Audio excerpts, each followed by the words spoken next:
Bonjour à tous et bienvenue sur la chaîne Explique-moi ça. Aujourd'hui, je vais vous expliquer les règles de pas vu pas pris. Alors, pas vu pas pris, on va jouer des petits fantômes. Il va falloir se cacher de l'œil des humains et vous allez voir, c'est assez rigolo. C'est un jeu qui a été édité chez Letia. C'est un jeu de Philippe Viscaro et de Amine Rahmani. C'est un jeu qui a été illustré par Sylvain Aublin. Alors, on va pouvoir jouer à ce jeu de 2 à 4 joueurs à partir de 8 ans pour des parties qui durent environ 30 minutes. Le but du jeu, on est des petits fantômes. Alors là, on est parti sur une présentation à 3 joueurs. Donc, il y a le gros fantôme. Vous voyez ici, hop. Voilà, on a le gros fantôme. On a les 2 fantômes moyens. Et après, on a 4 petits fantômes ici. Le but du jeu, le rouge, il va falloir qu'il passe par une de ces portes et qu'il arrive de l'autre côté du plateau. Il n'a pas le droit de traverser le plateau dans un même tour. Il doit forcément rester un tour dans le hall avant de pouvoir ressortir de l'autre côté. S'il arrive à aller de l'autre côté, il va marquer des points. Les petits fantômes rapporteront 1 point à la fin du jeu s'il arrive à traverser avec un petit fantôme. Les fantômes moyens rapporteront 3 points de victoire en fin de partie. Et le gros, puisqu'il est plus gros, plus difficile à se cacher, du coup, lui rapportera 5 points de victoire. Bien sûr, vous allez voir, on va pouvoir en amener plusieurs. Pour la mise en place, c'est très simple. Au début, on présente le plateau comme on veut. On essaye de faire un beau hall d'hôtel. Alors là, vous avez, c'est par ici qu'on va pouvoir voir les fantômes. Donc du coup, on a fait un petit hall d'hôtel comme ça. On peut les mettre comme on veut. On n'est pas obligé de pile poil le mettre sur une case. Vous voyez, on a le petit fauteuil, on a le piano, on a le comptoir, la desserte, un petit meuble ici. Et ici, le miroir qu'il faudra faire attention puisque effectivement, on pourra regarder à travers le miroir et donc, il faudra faire attention. Vous allez voir que sur certains meubles, on peut se cacher, vous voyez, à l'intérieur des meubles. Effectivement, c'est assez intéressant. Vous voyez, ici, hop, on peut se mettre dans la desserte. Et donc, du coup, ça va être utile par moment. Donc, chaque joueur choisit une couleur. Là, on a les verts, les rouges et les oranges. On va distribuer, enfin on va prendre des cartes, on va en retirer en fonction du nombre de joueurs. Donc là on est à 3 joueurs, on a retiré 5 cartes. Si on était à 2 joueurs, on aurait retiré 10 cartes. Et quand on est à 4 joueurs, on ne retire aucune carte. Ces cartes-là, c'est quoi? Je vous les montre, je vous en montre quelques-unes. Ce sont des cartes déplacement. Ce sont avec elles qu'on va pouvoir déplacer nos petits fantômes. S'il y a 8, eh bien, on aura le droit à faire 8 déplacements avec des fantômes. Alors, on n'est pas obligé de faire un déplacement de 8 avec un seul fantôme. On pourra déplacer plusieurs fantômes, mais d'une valeur de 8. On ne peut jamais aller en diagonale. Celle-ci, c'est 7 déplacements, mais en plus, elle nous donne un bonus. On pourra, à notre tour de jeu, quand on aura cette carte, décider de déplacer un de ces 2 meubles. Et quand on déplace un meuble, on peut le prendre carrément, le mettre où on veut. On peut même s'amuser à le coucher. On peut faire ce qu'on veut d'un meuble. On peut le mettre par-dessus un autre. Vous voyez, vous pouvez vraiment faire ce que vous voulez. Donc déplacement d'un meuble, ça veut dire qu'on peut vraiment déplacer où on veut. Là, un déplacement de 10, un déplacement de 8 et un déplacement de 10. Celles-ci, ce sont les cartes que j'ai mis de côté.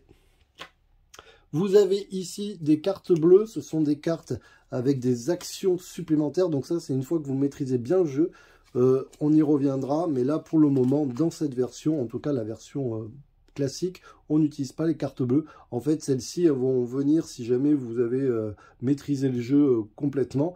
Vous pouvez rajouter celles-ci et celles-ci vont vous obliger à faire des actions. Elles n'interviendront qu'au 2e tour. Et par exemple, celle-ci, c'est un bonhomme qui vous dit que vous devez forcément vous mettre en hauteur sur donc à chat perché. Donc il faudra se percher sur un meuble pour pouvoir s'en sortir. Mais c'est un peu comme une variante. Donc là, on est parti. Il se passe, on va définir un premier joueur et ensuite, le premier joueur va tirer une carte. D'accord? Donc là, il a 6. Il peut déplacer un piano ou la lumière. Lui, si c'est le vert, il doit traverser dans ce sens. Donc, il va essayer de réfléchir comment se protéger. Alors là, vous avez ici le trou de la serrure, mais il va se déplacer. Donc, on sait que forcément, il ne sera pas ici. Il va pouvoir se retrouver ici, ici et ici. Mais on sait qu'il ne sera pas ici à la fin de ce tour-là. Donc, du coup, il va peut-être déplacer, je ne sais pas, le piano. Il va mettre le piano comme ça, parce qu'il se dit peut-être il va pouvoir se cacher. Ou même... je sais pas, comme ça, tiens. Allez hop. Donc, il fait ça. Chaque joueur, bien sûr, aura tiré une carte. Donc, lui, il aura le droit à 9 déplacements. Et lui, il a le droit à 5 déplacements. Et il peut déplacer un meuble, lui, il va peut-être déplacer un meuble comme ça. Donc là, c'est parti. On va tous jouer en même temps. On va décider ce qu'on fait. Donc là, vous voyez, moi, j'ai 6 actions avec lui. Je peux faire 6 déplacements. Donc, je rentre par une porte. Et donc, du coup, je peux déplacer... alors, je ne suis pas obligé de me déplacer de 6 avec un seul bonhomme. Hein. Je pourrais faire, par exemple, 1, 2, 3. Je rentre un petit bonhomme, 4, 5. Et là, je vais le mettre, vous voyez, sous le piano. Je vais le cacher sous le piano en me disant... qui sera bien caché sous le piano. Donc là, hop, je le mets sous le piano. 5, je vais en mettre un. Donc là, 6, hop, je me mets dans la desserte. J'en suis à 6. Je vais faire, j'avais 6, donc c'est très bien. Le orange va peut-être faire 9 déplacements. Donc le orange, il doit traverser. Donc il va peut-être faire 1, 2, 3, 4, 5. Il va rester ici. Il va espérer que ça se passe bien. 5. Il va 1, 2, 3. 3, ça fait là, c'est pas terrible. Bon, 3, il va la jouer comme ça. Non, mais là, c'est risqué là. Il va faire 1. Et puis, il va faire 1, 2. Il va se mettre derrière là. Ok, il a fait ses déplacements. Et pareil pour l'autre joueur. Bon, je ne vous fais pas. Bon, aussi, je vais vous faire. Admettons, il va faire 3. Et il va faire 2 de plus. Il va faire un déplacement de 2. Il va se mettre ici. Ok. Donc là, tout le monde a placé ses petits fantômes. Et maintenant...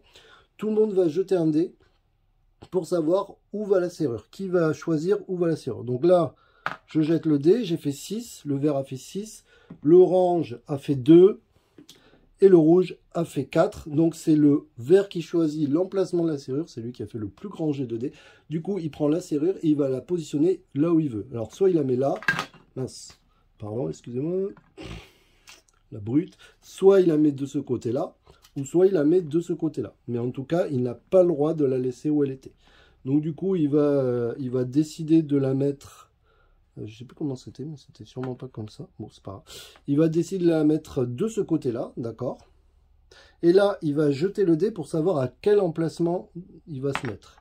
5. Donc du coup, hop, on met la serrure ici.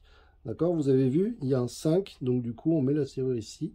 Et là, maintenant, ce qui va se passer, c'est qu'on va regarder par le trou de la serrure si on voit des fantômes. Alors là, j'ai l'impression que oui. En plus, j'ai bougé un petit peu au milieu, donc ça va être un carnage. Allez, on va regarder et je vais vous montrer.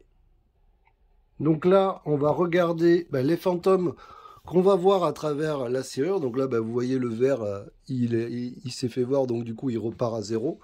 Là-bas, on voit un petit orange. Hop, il repart chez lui. Est-ce qu'il y en a d'autres? Alors là, je vois sur le côté, vous voyez, on voit qu'il y a l'orange et le rouge. Mais est-ce qu'on peut le voir par le trou de la serrure? C'est pas sûr. Si on voit l'orange, vous voyez, on voit un tout petit bout là, en bas là. Donc du coup, lui, il repart chez lui. Le rouge là, non, là, le rouge, j'ai beau regarder, il est protégé. Et donc du coup, je regarde bien, est-ce que j'en vois d'autres? Alors vous savez qu'il y en avait un qui était caché au fond là. Mais vous voyez, on peut pas le voir parce qu'il est vraiment au fond. Donc du coup, ah, regardez, il y a le rouge aussi, là. Il y a un petit rouge, là, vous le voyez, là, en bas, là? Lui aussi, il dégage. Et voilà, donc du coup, maintenant, je reprends la hauteur, et on continue la partie. Donc maintenant qu'on a regardé par le trou de la serrure, tous ceux qui avaient joué les cartes, enfin, toutes les cartes, hop, elles vont dans la défausse. On va repartir pour un tour, tout simplement. Ceux qui sont restés en place, tant mieux pour eux, ils ont juste à avancer. Donc du coup, par exemple, le vert, vous voyez, il est là. Alors normalement, il doit être en plein milieu d'une case. Hein. C'est parce que tout à l'heure, j'ai bougé, mais voilà. Il n'a pas le droit d'être à cheval sur une case. Il doit vraiment être dans une case. Alors pas au milieu, il peut vraiment être au bord, mais voilà, il doit être dans une case. Et donc du coup, on va repartir. C'est-à-dire que chaque joueur va... Alors celui qui a qui a choisi l'emplacement de la serrure va donner le dé au joueur suivant et c'est lui qui va commencer donc à tirer les cartes. 8, 5 avec un déplacement de meubles et des déplacements de meubles. Donc on va d'abord déplacer les meubles et ensuite on va jouer pareil. Donc ce joueur là aura 6 déplacements, celui-ci 8 et celui-ci 5. Donc il y a juste des choses que je ne vous ai pas dit. Vous avez le droit de tout à fait traverser des meubles. Si par exemple je suis ici, je fais 1, 2, il n'y a pas de problème. Le meuble ne me gêne pas, on est des fantômes. On peut traverser sans problème les meubles. Même quand je suis ici, par exemple, je peux faire 1, 2, 3, 4. et faire 5, d'accord? Je ne suis pas obligé de contourner le meuble, je suis un fantôme, je vous rappelle que les fantômes traversent les meubles. Quand on doit déplacer un meuble, si jamais il y avait un joueur à l'intérieur, on le sort, d'accord? Et on peut mettre le meuble ailleurs. Donc là, en l'occurrence, celui-ci, bah, qui était bien caché, se retrouve un petit peu pas du tout caché. Donc du coup, il va falloir qu'il se cache et qu'il se dépêche à se cacher.